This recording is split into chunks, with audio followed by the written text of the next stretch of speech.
3773's Broadway. This is a live edition of the Jake Feinberg Show, coming to you on Power Talk. Thank you so much for making this part of your day today. I'm just very humbled to still have the opportunity to be productive in this world and make a living and be able to come to work every day and be able to interview cats that are inspiring. And, you know, you sync up with certain people. You just recognize you're operating like on a different frequency because everything is in the spirit mind. And so, you know, you just align with that person, you know, spiritually. And it's really cool to welcome back Aaron Sperske, man. Welcome back to the Jake Feinberg Show.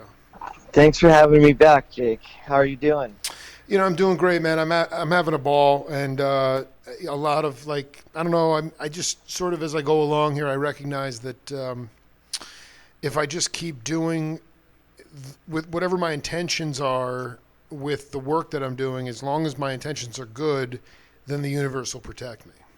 Yes, that's a good rule to live by, and I've myself noticed that to be the gospel truth. You know, in times of doubt and in times of faith, I always seem to come back to having the right intention yields the best result. So. Yeah, I'm just trying. I mean, like, yeah, you know, I was coming over here and I really wanted you to talk because you've played with a lot of mod bands. I mean, that's just a word that I use, like 21st century bands, right?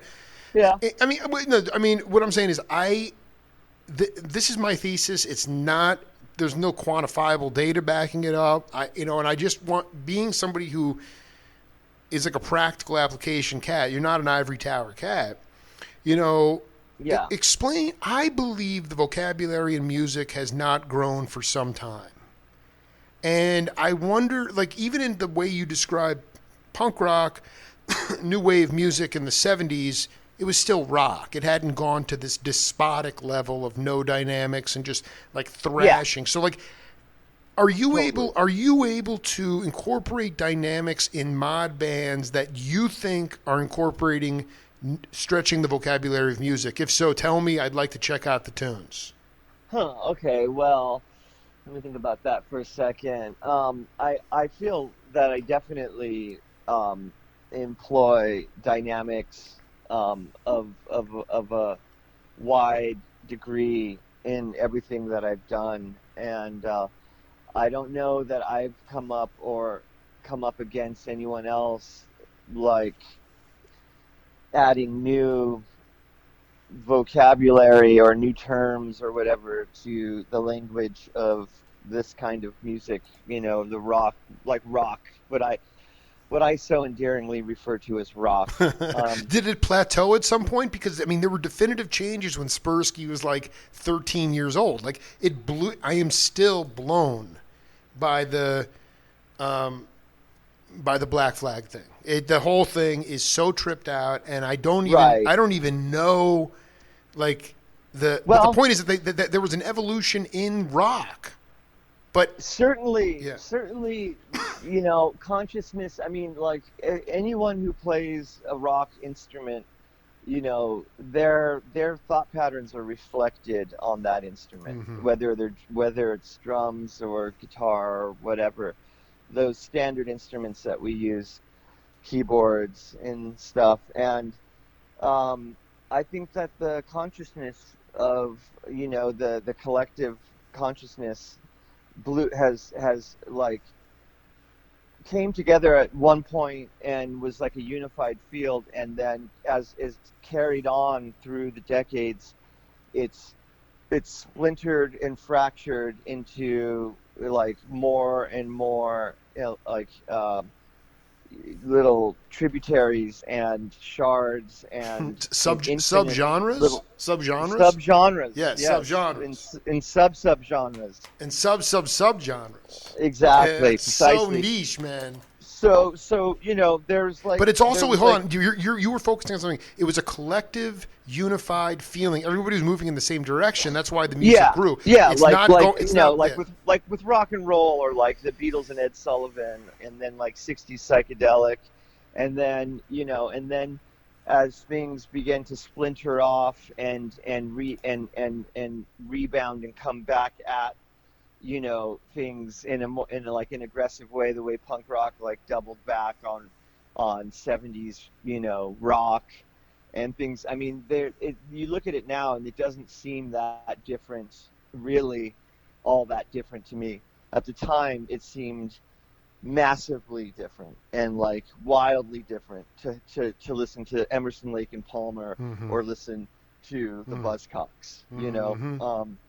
but but now I'll find myself having a playlist that like encompasses that and jazz and old timey hillbilly bluegrass and like all of Yeah, it, a lot of spirit, a lot of love, a you lot of know heart. Yeah. yeah, but with the whole like Black Flag thing, I think just like there was a bubble that like floated off in that direction, as there were many bubbles that floated off in many directions. Just like with heavy metal and punk rock were like diametrically opposed at once upon a time. Really? And Please break yeah, it down. How did it? abs- Did it fuse absolutely because of like the evil culture? Did it opposites. fuse because of the culture, or because of the music? Yeah. Yeah. One was long hair. One was like long hair surfer, like you know, hey bro, Ted Nugent, Yeah, dude, and I'm and with and you, the and dog. and Yeah, the other Nugent, one, man. Oh and man. the other one was like shaved heads Right. and like skateboards and like Death. all like Death. amped out. Yeah. You know what I mean? Like Amped out. Yeah. you know, I got chased as a kid down in Bolsa Chica and had to hide in the marshes because a bunch of surfer long hair Ted Nugent fans didn't like the fact that we had short hair and like weird clothes, and that was it. Now We let me all ask you a question. Those cats, even though they portray laid back hippies, actually were violent cats. They totally, absolutely, whoa, dude. Whoa. Just No, I'm like not surprised. Crosby Yeah. and all those guys I dig. loved shooting off guns in back behind Well, Mickey Hart's dude, barn. I You know got what I I got mean? Healy talking about that, dude. That Yeah, is sick. Yeah, it's yeah. it's the same kind of I vibe. love. Yeah, yeah, It's like yeah. Yeah, but I mean, at there's that some. time, like we didn't have like military style weapons in the street, so like shooting a rifle it was cool to shoot a gun. I mean, whatever. I mean, Well, yeah. I mean, it still is cool to shoot a gun. I mean, I don't. There's nothing intrinsically wrong no, with there is shooting a gun not for me. absolutely no, but But I mean, like what? So you were sporting different clothing and the vibe yeah, as well. but yeah, definitely. This is like teenage tribalism. You know what I mean? It's and so some people floated one way and some people floated another, and then we all met up again, along the way when like the whole 90s grunge rock like love of the most common thing that I heard in the early 90s when people asked people like the Melvins, like King Buzzo of the Melvins and Soundgarden and these Right. guys, like what they were into, they'd always say Black Flag meets Black Sabbath. That was like a trope.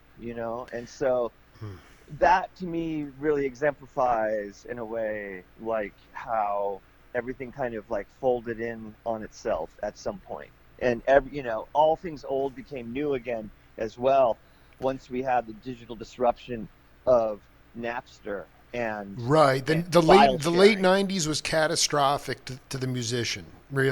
Well, Right. yeah, I mean, Economically. I it mean. it totally changed the game. File sharing changed the fucking game. And then it made it so that within 10 years you could go direct to your audience and cut out that big corporate structure and make a decent living if you had a decent fan base and were somewhat enterprising. So it's a lot to fathom. Unpack, but I mean, like it Yeah. is a lot. I brought the big guns today. Name That Voice, #1, coming up here. Take a listen Okay. to it. I don't expect you to know who it is, but just pay attention to the content. We'll come back. Okay. I'm not really sure if it was, if I did like, cause there was a period in the old recordings where bass drums weren't very present in the music. It was always mostly top end of the drum kit. Mm-hmm. You're not really, it wasn't until probably the 70s when bass drums got, kind of got into the mix, or when they started remastering some of those old sessions, and the drum kit got to be a little bit more full or something like that. But as a kid, I kind of remember hearing the top end of the drums more than I heard the bottom end of them. So I really can't say. I think I got the idea of being close related to the kick drum and leaving the snare drum alone through my session work I did with Alan Toussaint. It was just a strict rule that you don't put a note where the snare drum is. Yeah, that's the backbeat. That the backbeat is the snare drum. The snare drum is hit on 2 and 4. That's the backbeat. I see. Okay, you want to take a guess at who that is? It's not Gadsden, is it? No, it's George Porter Jr. from the Meters. Oh, wow, okay. And Toussaint, can you talk about that? Because well, I mean, I'm familiar with Zigaboo, but the Meters created a time, like signature-wise, everything like all their own, like where I don't even think of them putting the backbeat where it should be. It's weird. Like that's an interesting thing. But that's what I want you to talk, because I'm more interested in the technical. The point is, this is what I wanted you to talk about, is how you said you listen to bluegrass music. Normally, there's not a trap set in bluegrass. So how the early music that Porter was talking about, I was asking about bebop, and because he actually tried to play the upright, but he didn't have the armature to do it. But he talked about this thing like staying away, like hitting on what it was a no-no. With Toussaint. Totally. Oh, totally. And I want to know if you gravitate to that, because the point is this: forget the beaters. There were so many ridiculous hits coming out of there, and it was because of the syncopation of it was a different syncopation. Different syncopation. The backbeat wasn't really where you're used to hearing it, and usually there would be like a hi-hat figure or something where I would expect the backbeat to land, and also like through the heavy compression that are on those recordings, on the drums especially, it gave just as much volume and intensity and power to the hi-hat as it did to the kick or snare. Like they're all coming in hot at the same level, and so those syncopated beats, those like kind of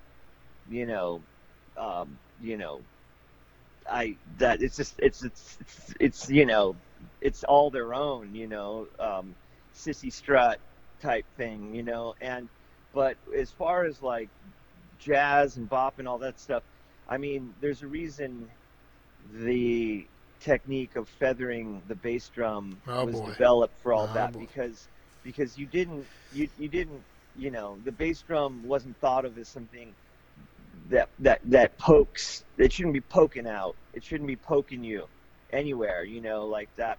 Like what we've come to love about the bass drum being this like real, like punchy, big, powerful downbeat, to the backbeat. Is like he said, a no-no. It's like that's something that you just like kind of feather to help accent like the feel of the upright bass for the most part, and even the snare.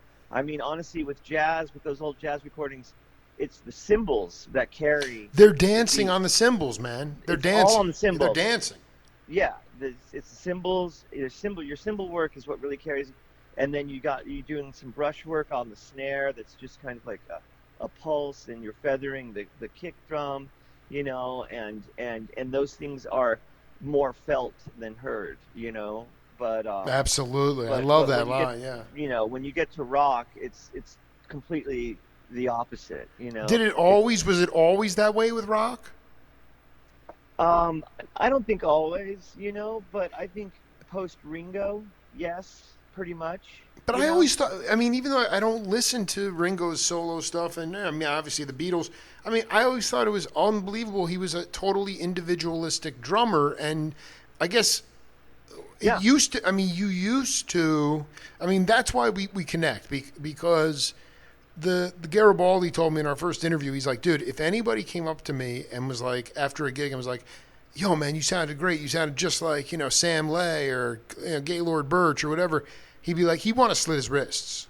Like, everybody Yeah. wanted to have their own sound. Oh, And part absolutely. of what I have an issue with today in music in general is just an homogenization of sound. Oh, absolutely. Are there are there I couldn't. bands that you People play are afraid to sound like themselves. It's and like why? And they're so so so hung so up it on right. being. And they're not going to make any money anyway. So what the hell are they worried about? Yeah, I don't know. I don't know what their dumbass problem is, you know.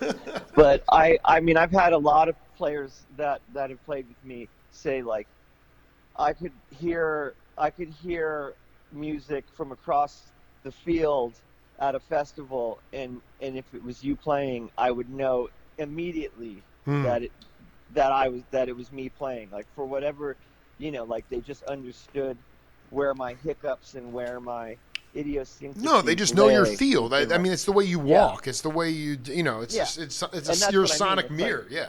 yeah, absolutely, and And you don't that's have the to be a thought pattern musician to behind know everything that, playing, you because know. I mean, I walk down the street the way you play drums sometimes, Yeah, I mean, You and could you play on adopt those that, old records. It's like you know who's playing. You just know, you know, even if it's like a deep cut from a band that that and and it comes on and you're like, I don't know this song, but I know that's so and so on drums, or you know that's this Right. particular band. Right. I mean, it's that feel and flavor, even if it's a song that's like totally against like their their their typical style or whatever. I don't know. I just know that nowadays the youngsters have really gotten like um It's conformity. yeah, they're the things that are really that have become like the primary um concern that concerns are like being able to play with tracks, being able to play with the like, you know, so you're playing like to a grid, to a click, like perfectly, and also they all like want to do like the same kind of like you know, like halftime shuffle feel is a real like common thing with the ghost notes, you know, your Jeff Porcaro, you Yeah, know, Rosanna, you what? know. Yeah, man. Like, um when did this is my thing. You said you listen to bluegrass. Is there music that when you just are getting off and in a good space to play and just trying to create, do you put on music that actually has no trap drummers so you can play with it, like bluegrass, Yeah, you know, I like Old mean, and in the Way kind of stuff, yeah, definitely. I mean, definitely, and or for me more so, very very early Fairport Convention. Oh, they didn't have a trap You drummer? know, he had the first drummer, Oh, the drummer who dude, that's died. deep, bro.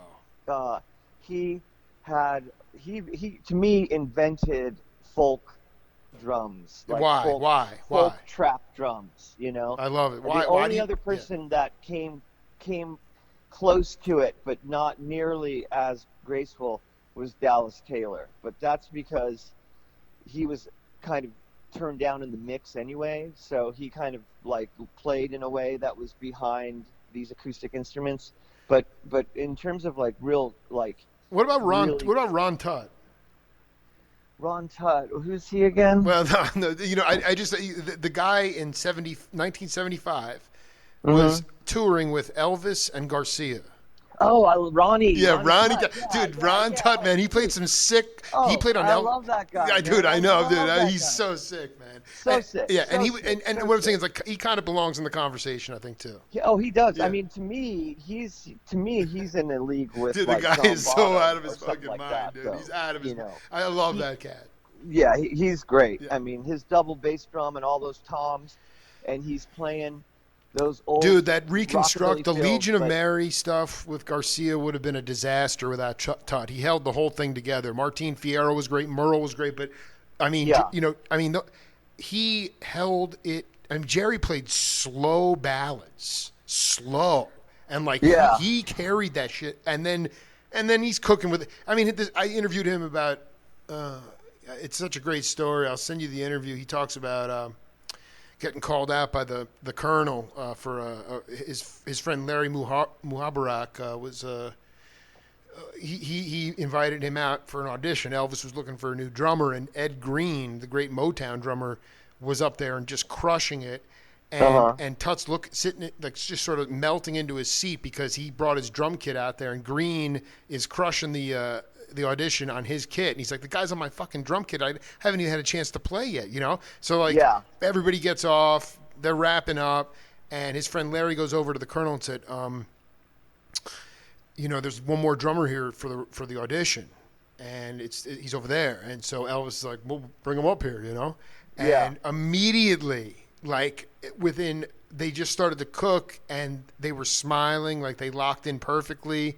He got the gig, man. He got the gig with Elvis. You know, yeah, yeah, yeah. the guy was a bet. But so what in your mind? The Fairport Convention cat, Martin Dallas Taylor. Lamble was his name. Martin Lamble. What He what should what is your? not to be forgotten. Martin Lamble. Thank you, thank you. Yeah, No, I'm glad you. I was going to ask you his name. yeah. What is it that made him a seminal folk drummer? He could play inside of the song, Wow, and wow, not wow. step on anything, and or he could keep it all reined in so perfectly with like, Richard Thompson's finger picking and like the whole feel of the first lineup. It's something. It's to me. It's just. It's almost metaphysical, and it's something that I definitely took from massively when Beachwood Sparks started to really cook, Hmm. in back in our heyday. Uh, I did the, like I told you the first time around, like I'm pretty good at parroting Yeah, styles, yeah, and totally. I was certainly most definitely channeling the late great Martin Lamble, during that time in Beachwood Martin Sparks. Lamble. Holy Yeah, cow, man.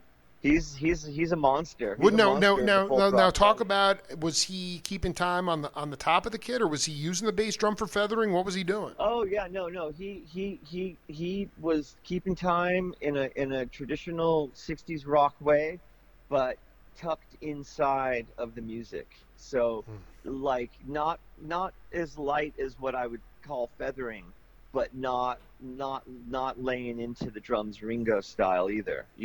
It's like it's like a jazz touch and sensibility applied to the folk rock feel, but not jazzy with like in the sense of like a heavy swing.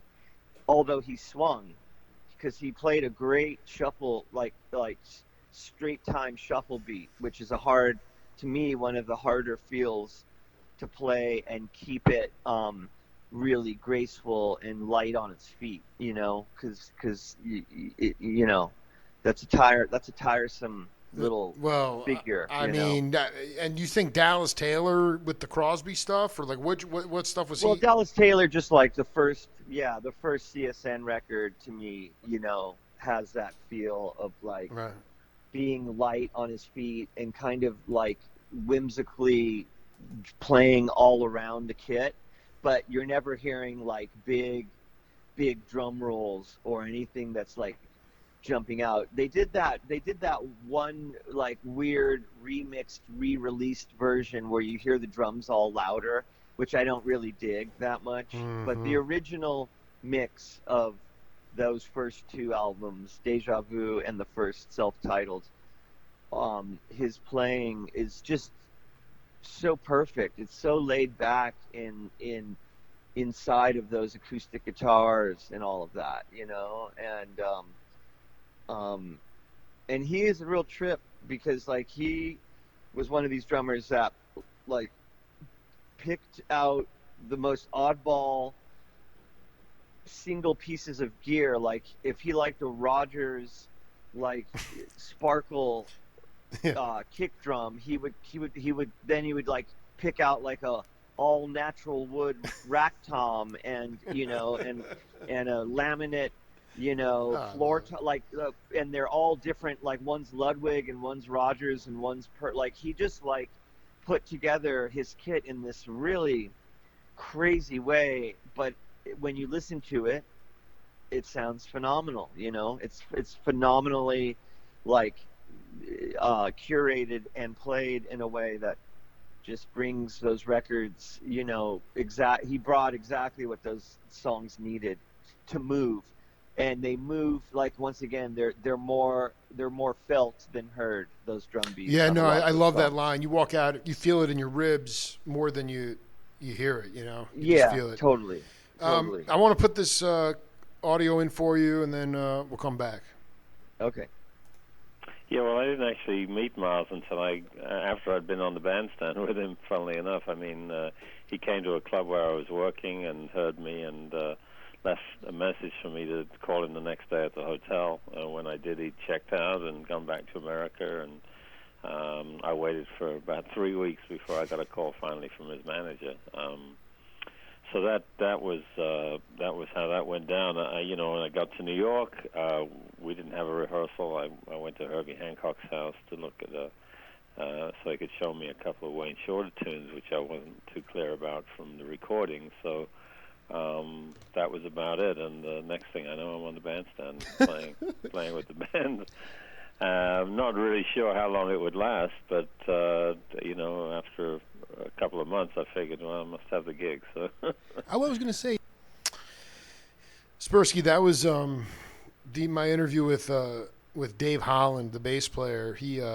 Miles was at Ronnie Scott's, and he left. He left a note. He's talking about playing with Miles. Well, basically, Miles came into the club, and right. Dave was the house band there. He played with Miles. Miles was like, he's like, call me. I want you to be in my band. He left him his number, disappeared.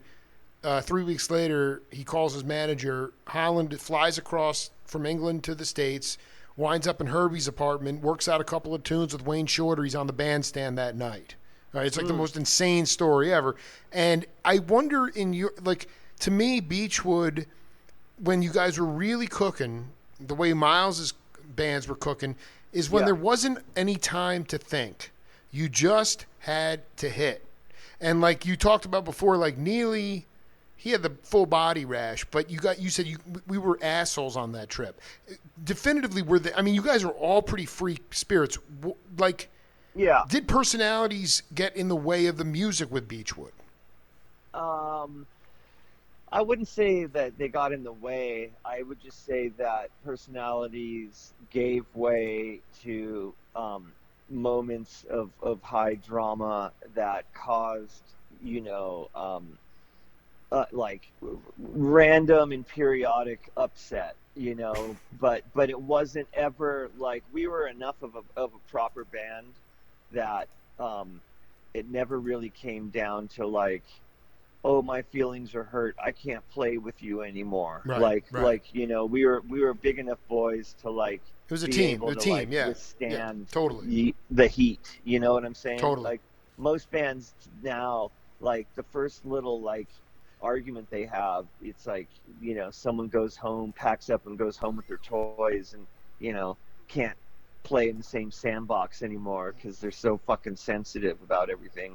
It's just like ridiculous, How not do, sensitive in the way no, but like to the I music, but yeah. like How do emo No, sensitive, no, no. I like, wonder how you talk to. I mean, I have two daughters. I know you have a daughter, and I yeah, wonder how you talk to her about standing up for herself, advocating for herself, not apologizing for everything. Because there is this yeah, sort of like sandbox mentality with the younger cats. yeah, totally. How do you? Because I just tell my older daughter sometimes she takes piano. She'll just out of habit say I'm sorry, and she's brilliant. And I'm like, you have nothing to apologize for. You did Yeah, nothing totally, wrong. totally. And, Um, and yet the head games go on the bandstand with younger cats, so the bands can't stick together. That's the problem. yeah, they don't have I mean, I have a whole theory behind that, Why which don't you is go into like it? just like our generation of parentage is this like really hands-on. We want to do everything for our children and love them as much as possible and tell them that they can be anything they want to be and they're great and everything, and then they somehow like through that and through like a lot of parents not like feeling comfortable with like leaving their kids unattended, the kids don't really have as much opportunity to like fend for themselves the Exactly. way we did growing up, Well, no, like I in the think about 70s. you. You were, I mean, it was a different time. It was Now, a different I also time, and wonder, but so I wonder though, was the the same shit consciousness was was the same different. shit going on, except we weren't all interconnected, so you'd find out days later. Yeah, You wouldn't find you out know instantaneously. I do know. I talked to and Justin Kreutzmann. but The back door was always open. You could walk in the neighborhood. It was safe. It was exactly, safe. exactly, totally. And that's how It's not the the way it house is yet. was Yeah, right, growing up. It right. was that kind of In and out. Yeah. there was that looseness Turnstile. that I could go play at the neighbor's house and come home way late, and there was no issue. And now we're like so all right on top of our kids, and then they're told like, oh, you're great, you're great, everything you do is great, and so they all develop this like insular attitude Hmm. that everything they do is great and they don't need anyone else, and they've lost that post World War II generation vibe of like Boy Scouts, like all for one and one for all, like the community that the Boomer generation had, that they passed on to Gen X, and then Gen X had kids, millennials and Zoomers, and we fucking spoiled the fuck out of them in the wrong kind of way, thinking we were doing the right thing. But I mean, I Yeah. always tell my daughter, with her band, like loyalty to each other is paramount for success and running the long race. Like you can't you guys like have to really love and respect and stay, you know, in awe of each other's talents. Like you can't start like hating on each other for, I don't know, No, but there's this is just what I like want a to. This is what certain I want to ask you. spiritual Is maturity there a that's way to talk required. about, because the most important thing in a band or in a relationship or in the business in the boardroom, whatever, it's trust. But in order to have trust, you need to have conflict, and but with the conflict, you need to have resolution to it. Yeah, And yeah, so, like, you guys were able to, as a band. I mean, you said definitively you were like, you know, I mean, no matter how good a time you might have been having on the bandstand, that first tour, you were like, and I'm not saying it's because of the band itself. I mean, the situations weren't that great, but um, you were not. I just want to know that band, because I really, that band meant a lot to a lot of people, and I just, hmm and I'd like to think that, like, in some way, um, you know, I remember I interviewed Blair Jackson, from a great writer for the Golden Road, and saw the Dead a lot. It was just a brilliant writer, and hmm he hmm said the Dead were closer than brothers. right. And I just wonder Yeah, if that's the same thing with Beachwood. Like, I mean, it wasn't almost. It was. Let's not compare it to the Grateful Dead. There was not much no, of a track. no, But I mean, I but want to in know that. terms Yeah, go ahead. of that sort of respect and love for each other and the kind of like bond that we shared, I would say yes, we that's why we can get together now after not playing together for years, months or years, and without hardly a rehearsal, be able to like bring that magic back to back into the fold within a matter of minutes, because we have had that, we share in that level of you know uh like that kind of bond and love and respect for one another, without a Absolutely. doubt, I mean, without a doubt, it's and that band to me is the only band that I've been in that I would um, classify on that level and classify as like a real proper band, where you take one person away and it's not working, like They all you the know sum of the parts are greater than the whole, or whatever that line. yeah, Yeah, yeah, yeah, yeah, yeah. yeah, yeah, I did. Everybody exactly. bring. I mean, that's the beautiful thing. I mean, that's the other thing. You recognize that in order to have a band, you need to bring people in for certain reasons and not micromanage everybody. That's the other problem, Yeah, is that you have like we megalomania, where it's like you're bringing totally. cats in to be themselves, Totally. and Beachwood Sparks never told each other what to play. that's like so Never. jazz. That's like such a jazz mentality, Like that's Yeah. they like I mean, can you talk about if somebody ever told Sperske what to play on the drums, and if you berated them? I mean, Yeah, I mean, has anybody ever told people you? have, Yeah, have yeah. criticized what I've I don't mean criticize. I mean like you're in a band. You're going, and they're like, no, you're going to play it like this. Like I mean, the like, specific parts that have already been pre-composed and they hmm want me to play them. and Um, the same formula trip for the entire tour. right. Yeah, Yeah. No, I certainly have had to do those kinds of gigs, sure. and I'll do them happily, but as time goes on, getting like deeper into like a tour cycle, I always inevitably end up owning it and making And, it my own in some and they're way. It, smiling ear to ear, dude. yeah, I mean, I love it. it's just, that's just, and then I've had people like overthink what I'm trying to do or whatever, and I say to them always like, if you just like leave me to it, you're gonna the the be the best outcome is to just like Yeah, stand, trust. get Yeah, out of, yeah, trust yeah. and stand, get out of the way, and we'll have the best results, and unless it's just like somebody brings a song and every once in a while I'll run into a thing where like somebody will have written a song and they've recorded a demo version of it and they like the way that sounds, um and I have a tendency to like Yeah. I have a tendency to make No, it's cool. to make stuff kind of move, and sometimes somebody will want like it to not really move but to kind of just float float, just to just like plod and float in its place, and that kind of goes against my natural instinct. So I've had I've had instances where I've had to like really like switch off like my my soul Right, your feel, multi-dimensional self, and just become a yeah, complete automaton. Yeah, and yeah, and robot. just Yeah, stick to, yeah, just I do the dig. I mean, robot. Totally, totally. for Spursky? I know you're not like, there. I believe we've reached kind of a breaking point. Unfortunately, with road kids that are people that are fully ensconced in music, on a daily basis. I think I'm very worried about mental health and things like that for some of these cats, because I'm not sure when they will return.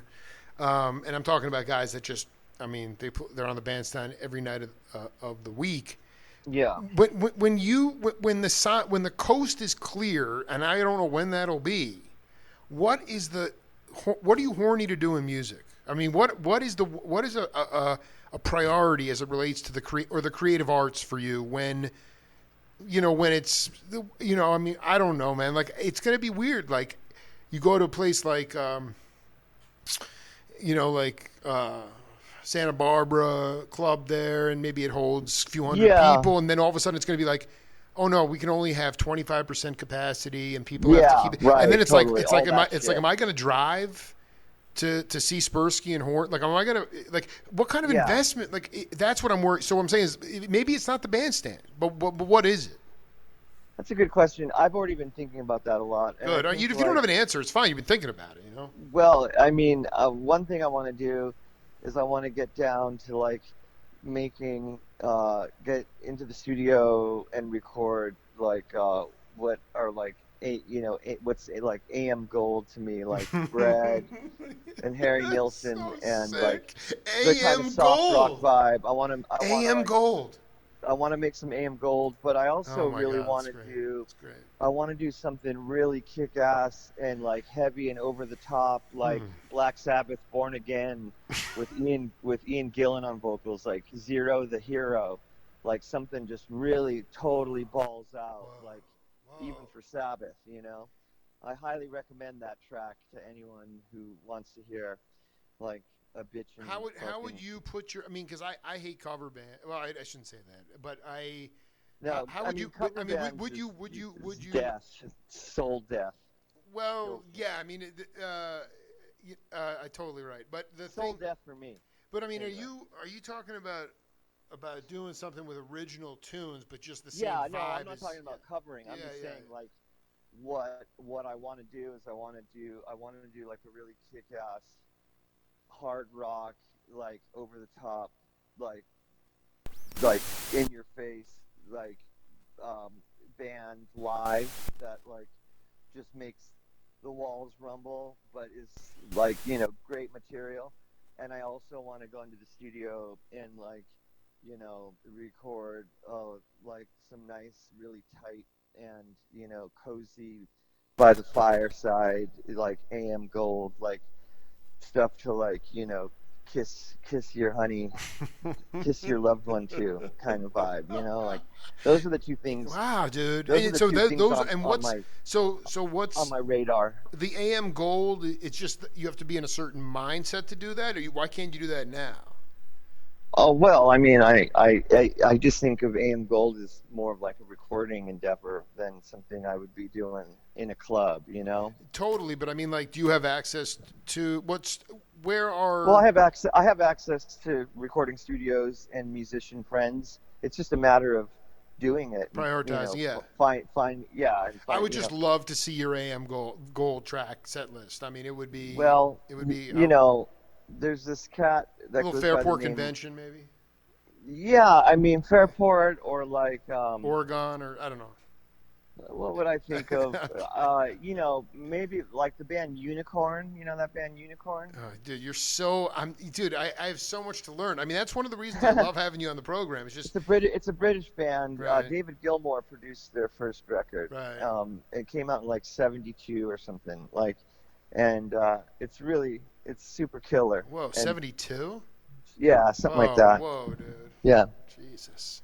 Yeah, I got one more voice for Sperske, and then we'll come back. Okay. As a matter of fact, most of the musicians of that era were like that. I mean, they were very close-mouthed about talking.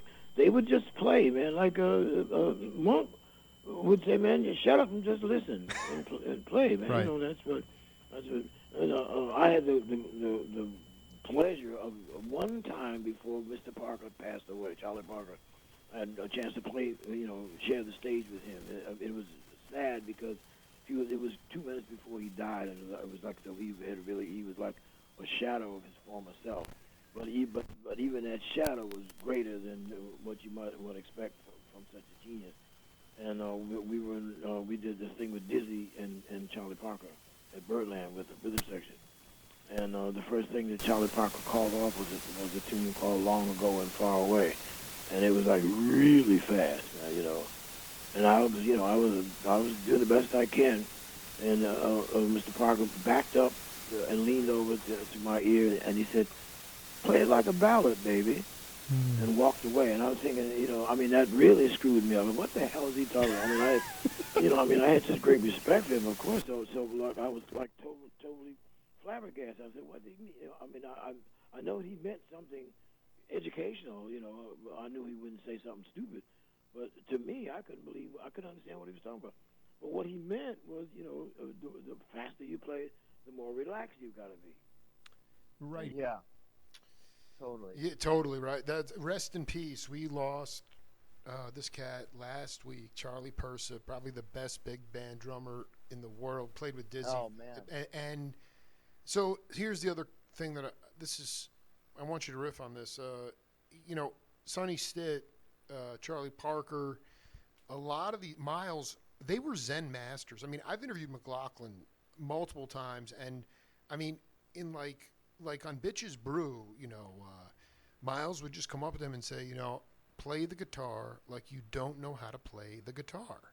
Yeah. They would say little things, or they wouldn't talk at all. And we are living such a verbal society now. Everything's based on words. People's feelings get hurt because of what people Totally. say. And like, I don't care if it's Cass or any leader who is like an unorthodox leader, Zen master, not necessarily for you, but somebody who just led in a nonverbal fashion, and it really helped the music, because when you start, music is a language. When you start using the English language, it starts to get wankish. Yep. Totally. Totally. Well, for me personally, the cat that is the lead man, the juice for the Lilies, Kurt Heasley, is very much a Zen master Really? Lama of Whoa. sorts. And when me and him first got in the studio, it was just me and him, and he was playing acoustic guitar and humming out melody lines, which would become an all, electric acid rock freak out of an album. But the initial Holy, recording of yes. the drums was just him standing over me non-verbally, banging out, skronking on these like weird chords on a nylon string acoustic, and then kind of just like letting out little like weird little howls and things, and trying to just infer what the song was going to do and where it was going to go, and so these things were really done um, telekinetically, if that makes sense. And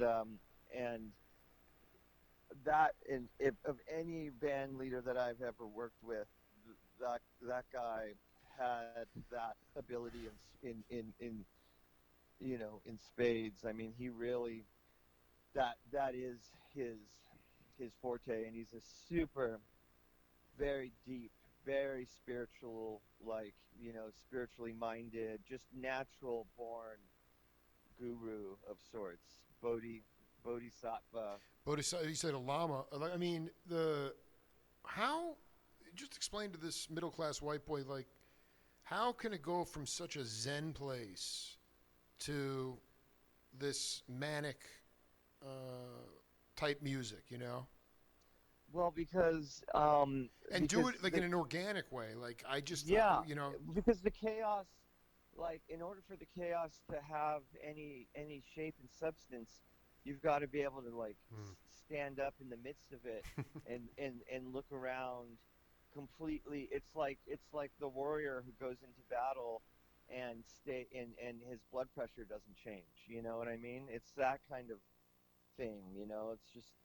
It's just knowing No, I know. I mean, knowing that, all the swamis were like that. You look in their eyes, and there was almost no look. There's nothing there. It's just, yeah. it's total, and I guess it's peace. I mean, I guess that he whatever. Yeah, it's being, yeah, it's like being centered. It's that having that centering and having, but at the same time being able to unleash, like a wrath of chaos, from, I don't know. It's like you said, it's a language of its own, and like I said in a past discussion we had, there's an alchemy and just a natural like chemistry to things too that come into play, kind of like an X factor, if you will. Things that can't really be entirely mapped out, but the fission of those particular uh, people that is created when they get together, makes these things happen that like the dead, like you know it's just Yeah, well, I mean, like I was coming over here and I was like listening to an '84 show, and I was like, I mean, Lesh is playing like metal. He's playing like heavy metal, dude. totally, Dude, totally, I'm telling yeah, you, man, like those yeah. guys were obsessed with metal. They'll probably never admit it to this day, but Yeah, they were listening to that stuff like no other man. Um, yeah. I it's we're coming up on 3 hours of Sperske so far. It feels like we're just getting started. But one cat that I haven't asked you about was Chris Gunst. Can you talk about your relationship with Chris? Yeah. um Chris, well, I mean, like, because the cool, and I guess more, what was cool is like, basically, Rademacher, no, I'm sorry, Farmer, yeah, Farmer and the Rademakers gave him permission to write songs. He always thought it had to be some sort of collaborative effort amongst people, bringing in a piece to the pie, and you'd put it all together kind of in a jam. It was a jam, but if you yeah, wanted to actually right. make real songs, he's like, oh my God, and he learned music through numbers, so, you know, how did he fit into Beechwood? What made him? What kind of? What was his valuable asset to the band? I think like whether he was aware of it or not, and probably more not than than being aware at the time when I joined. He was, in a sense, the center point that most of the sound moved around. He really, his songs were very um, like they they were good, and they were like simple, but in a way that left space for a lot to happen. Exactly. Those are the best and songs. and Josh Schwartz was like taking all kinds of guitar leads, and we had a percussion player, and Farmer Dave was doing all his wizardry, and then there was me and Brent as the rhythm section, kind of holding down our little area, our turf. But Chris was really, if anything, was like the third point in that like triangle of me and Brent and him Wow. Wow. being Whoa. being the like being the like kind of like center of A of conduit of sorts. yeah. I mean, I think that was the You center know of what I want to of ask you of the because like, what was going on. yeah, because And like then the Fairport convention guy you talked about, he had the ability and the chops to play within the song, right? yeah, And yeah. so would inherently, when you and Brent were, hearing that you were gonna with one of Gunst's songs, would you send energy back to in that triangle fashion? Would you send it back to Gunst? Well, the first batch of songs that he wrote before I joined, when I came on board, those songs, which are probably the songs he's talking about being given permission to write in some way. He was just saying that he had never dawned on him that like Yeah, songwriting involved a very it wasn't like getting together with like some like potluck dinner and you throw it together. Like right. Which Farmer would bring over actual songs at totally, Loyola, like and like he was like, whoa, totally. this is how you do it. Yeah, that's how you do it. You go home, and you write the fucking song, and if you're so inclined, you can also arrange it and come up with a bass line and a this part and a that part, and I think of Chris as being more of the type that just sat down and like wrote the chords and came up with his words and melody, and then just let whatever else anyone wanted to do. You know, if it didn't work, you know, we would say, hey, maybe that's a little too busy, or try something else. But I mean, he never came across to me as being Dave is one that like had more like always would have like these intricate songs where like every single part would already be laid out, and like, you know, and he would want us to play specific things, whereas Chris would just kind of, I felt like it was very open ended as to like what I might want to do, or Right. what anyone Yeah. else would Yeah. want to do, you know. Mm-hmm. um but but in terms of the the man himself, the man, the myth, the, Well, no, you because know, I ask you, artist, he's a very he's he's a very he's Taoist just, cat, so it makes sense that the spiritual energy was good. I mean, not that the rest of the band didn't have great, but I mean the fact that um, he's a lovely, lovely person. yeah, I right. mean, and he's only gotten lovelier over the years. And you know, it's, you know, some of us get No, I mean, you salty, guys are the get heroes old of and America. I salty, mean, and you guys are the heroes. You're not on Fox News, but I mean, you should be. You know, yeah, we should, we dude. I definitely mean, dude, should. seriously. I mean, I think, um, you know, do you guys like? Well, I mean, just in general, like, in how do you think your peers are holding up? I feel like the madness of the whole thing is that whether you want to be in music, you know, it's a racket, whatever, however much time you want to commit to it. Hmm.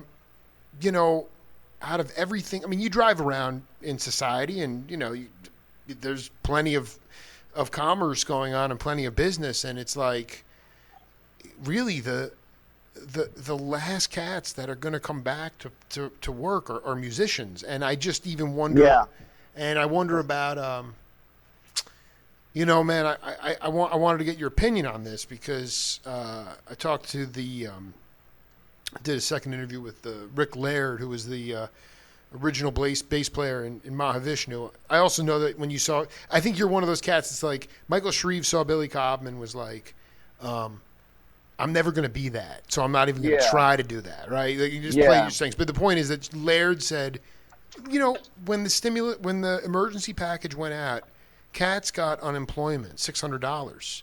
yeah. Well, musicians didn't get it. So what does that say about I how know. our It's like, society looks at is a musician a profession anymore? I'm petrified, man. That I mean, well, yeah, you know, it's funny. People can't live without music, and they don't and want to pay music, for it. and music like takes up most people's waking minutes of every day. There's like, it's on in the background, like, you know, their ringtone, Hmm. their summer hit, their summer song, their fucking radio stations playing. Like, you go into a gas station, music's playing, or a restaurant, music's playing, but you know, but you're like the least appreciated I when it think least comes to like, compensated, well, it's appreciated. definitely, Yeah, well, I was gonna say appreciated professionally, because it's like, you know, for me it's like, oh, when are you gonna get a real job, and like quit this like dreaming to be like this rock star, like childhood dream of yours, you know? And then you know, I'm like, I don't know what you're talking about, and then like I'll do something that'll be popular, and you know, someone will see me on TV, and then they're like, oh wow, gee, you really made it, you want to come over for dinner, you know? Like, it's like there's just like these like, there's these weird like markers that like all of a sudden it's such a good point. you you you By get this, all this yeah, respect, and, yeah, and all these kudos and all this shit for free, but up until that everything for point, free. you know, up until then, no one fucking really even acknowledges that you're doing anything beyond like, you know, humoring yourself, you know? So Hmm. I don't know, but compensated, yeah, it's definitely not the easiest of you know, fields professionally, but it's, you know, when it's like any kind of youth culture racket. When you stumble on to, and it doesn't have to be youth culture either. It can be middle-aged or elderly culture. But when you when you hit your mark, the payoff or the payout can be phenomenal. But you're not going to ever hit it if you quit. So, but are the barometer for being recognized and getting it all for free is a certain level of monetary compensation, a certain amount of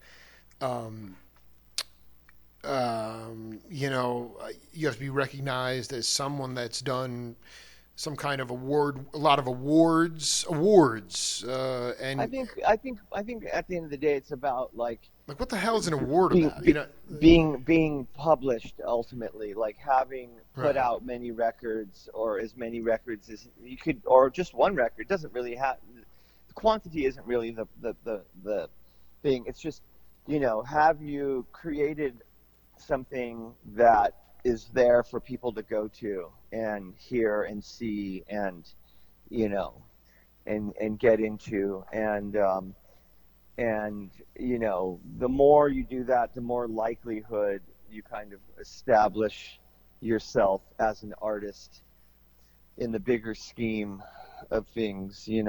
I mean, I've had people tell me like oh, that like I'm like some kind of like person, drummer, artist, whatever, that they that like inspired them to play and get into it. And I don't have any sense of that. I don't walk around walking down the street to the store thinking that having any sense of that. To me, I'm just it's like if there's something going on and I'm playing the show and people come, that's the moment that I exist in. And then once that is over, I'm just back to like sitting in the garden, like Dude, I could just anonymous, Joe, Dude, That's how it Lee feels to me. Sklar. Lee Sklar's like I come off the road with Phil Collins or James Taylor, everyone's screaming my name, and then I'm in the backyard cleaning up dog shit, or like just Yep. it's the greatest gift. At a Totally. if you came up at a time in music when it was considered a viable profession, I guess that's part of the reason that I started my show was the idea of knowing that all the great leaders, you go back to bluegrass and Bill Monroe, you go back to R&B, Sam Cooke and Ray Charles, Bird, Yeah. Dizzy, Little Richard, none of those guys would ever sit there and say they did it by themselves. They did it Right. because of their accompanists, because of the bands. And a lot of those cats became, the Chuck Rainey started on the Chitlin circuit with King Curtis, but it's still amazing to me because I'm beginning to really monetize for the first time on this podcast, and I'm like, dude, I have thousands of interviews and with so many cats that I love who were leaders in their own right. Maybe they had a nice run in one particular decade, and now they're gone. But it carries on. Like the lineage consistently carries on, and I think that to me, you're just somebody who, you play for the universe. You play for yourself. You play, Totally. and Totally. and like that bubble is yours alone. And just the way fanatics freak out about 84 Grateful Dead with Bill Kreutzmann. He walked off the bandstand probably be like, I played like crap, or whatever. I don't even know where I was, or Yeah, I was totally. gone. Really, the exhaustion to hear one of these Mahavishnu trips, play Philly, next night play LA. In a week, they go to Tokyo. They spend 3 days in Oahu. Then they go to Tokyo. They're in 3 time zones. They have no idea where they haven't eaten in 15 hours. And Laird's like, there were so many times on the bandstand I wasn't even there. He's like, I can speak for everybody in the band, but it's almost Yeah. but that doesn't mean. It just means you're in TikTok time does not exist. constant creation in the moment. That's the closest thing to the divine, you know?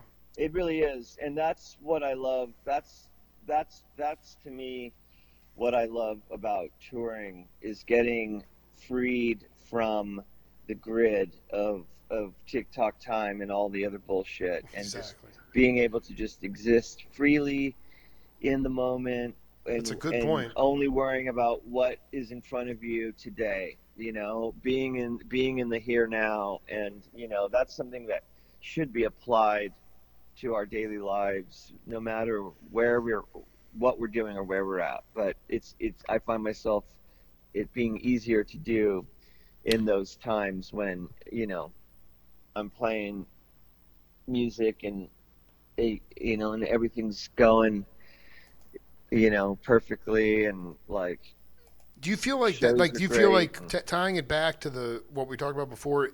Have the venues of opportunity lessened for you to lose TikTok time? Because when you were a kid, you were able to do that all the time. You weren't being helicoptered.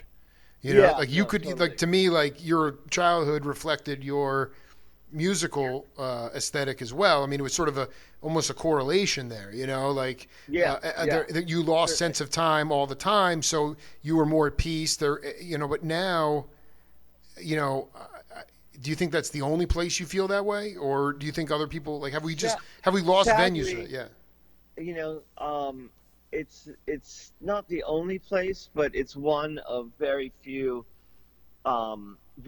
places where I have that kind of freedom of spirit, and that kind of sense of Magic. Yeah, magic, yeah. and like hope, like just being hopeful, um, like I don't know, like where it's just up, where I feel uplifted, really, is what it is. Otherwise, it's just whatever. It's just another day, and kind of, if I was a little more dedicated to my art and craft, and I maybe I wouldn't feel this way as much. But being, by virtue that I'm most masterful on drums, and that requires other people in order to like really get something going, as in other musicians. I depend and rely more so on a combo unit than, say, a guitar player or a piano player who can sit and sing and play and hum and strum all day long without requiring accompaniment. Like for me, it's a big production to get Yeah, to no, I would what I say that, want. like, in this time, um, like, don't limit yourself, like, just because you say you're not dedicated enough to your craft. Yeah, maybe I mean, I'm what I'm completely saying is, dedicated, but like, I just mean, find 5 minutes 3 times a day to be resourceful, not just playing, but, like, to me yeah, it's all about, it's not the amount of time you put into something, especially, I mean, listen, when you're playing a lot, you don't need to practice. Like, your chops are right. down. That's But in true. this time, it's like, find some bliss until you want to move on to something else. But you can Yeah, start, I mean, you can start taking it more seriously. Like, you take what you do seriously, but you don't take yourself that seriously. So, yeah, but in this time, you absolutely. should start taking yourself a little more seriously. Find like 15 minutes a day to just like be in that Zen state, the way that cat from the lilies looked over you, and make that, Yeah, and do it in whatever form, whether you need a Bob Marley, or whether you can do it, whatever, like, like, find, yeah, and then start to build some momentum with that, so that when things do come back to something, you'll be ready to, you'll be more versatile, and you'll be in a proactive state, not a reactive state. definitely. I mean, I'm on the precipice of doing something great, like, on, you know, at the turn of a dime, you know. Oh, absolutely, dude. I love you that. Dude, it's a long corner to success. I mean, dude, Ronnie Hawkins from the Hawks told me that. Yeah, I mean, yeah, happiness is certainly. just around the bend, man. You know, but Absolutely, you know. I'm always on the precipice of greatness, no dude, doubt, you know. dude, Sperske, man. We're just getting started, man. It's always good to hang, man. All right. Yeah, absolutely, Yeah. absolutely. And be safe, be cool. We'll do it again. Okay, man. All Man. right, brother. Yeah, later on, man. Later on. Peace. Peace. Yep. It's in the bag. That's it for the Jake Feinberg Show. We'll see you tomorrow.